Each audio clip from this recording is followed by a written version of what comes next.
Kami pro Melayu bukan benci China dan India. Barisan Nasional mula confident. Kenyataan Menteri Besar Kedah Sanusi Nor pada 23 Julai bagaikan meletupkan situasi di pilihan raya Negeri Sembilan. Kata Sanusi, Melayu tak ada dah tanah. Melayu ada tanah Melayu ini saja. Orang India ada India. Orang Cina ada Cina. Melayu di mana? Melayu di sini sahaja. Statementnya dibuat pada 23 Julai sewaktu kempen di Negeri Sembilan. Ini menjadi satu masalah besar untuk Perikatan Nasional di Negeri Sembilan, tetapi masalah yang lebih besar untuk BFF baru mereka, Barisan Nasional. Dan kenyataan Sanusi diserang oleh banyak pihak dan memaksa Presiden UMNO Zahid Hamidi membuat statement pada 25 Julai yang meminta Sanusi untuk tidak turun lagi ke selatan ke Negeri Sembilan untuk berkempen. Dari pendapat Zahid, dia bukan membantu tetapi merosakkan peluang Barisan Nasional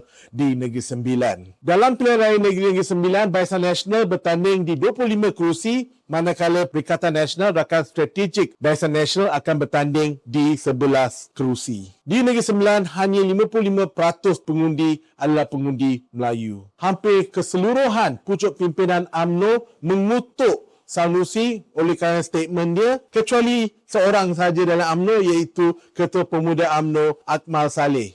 Yang lain membidas kenyataan Sanusi. Secara rata-rata mereka menyatakan yang Malaysia adalah sebuah negara majmuk dan kepelbagaian itu adalah sesuatu yang sangat penting untuk Parti UMNO dan Barisan Nasional. Manakala Akmal pula menyatakan yang Sanusi hanya menyatakan fakta yang ini adalah tanah Melayu dan tidak patut menyalahkan Sanusi kerana hanya menyatakan fakta. Pada masa yang sama, Perikatan Nasional tidak kisah sangat tentang kenyataan Sanusi. Mungkin mereka dah biasa sangat dengan cara Sanusi ataupun mereka lebih fokus kepada kursi-kursi mereka. Sebab kursi-kursi mereka rata-rata adalah majoriti besar Melayu. Maka dengan itu mereka lebih risau di kursi mereka pertandingan melawan Bersatu. Sebab Parti Bersatu kini bertanding di 24 kerusi di Negeri Sembilan. Dan mereka bertanding di banyak kerusi di mana Perikatan Nasional bertanding. Kerisauan Perikatan Nasional kemungkinan besar adalah Bersatu mungkin akan memecahkan undi Melayu di kursi-kursi ini dan memberi kemenangan kepada calon Pakatan Harapan di kursi-kursi tersebut. Di Negeri Sembilan, Pakatan Harapan bertanding di keseluruhan 36 kerusi yang sedia ada. Beberapa hari sebelum hari mengundi di Negeri Sembilan, pihak Barisan Nasional semakin confident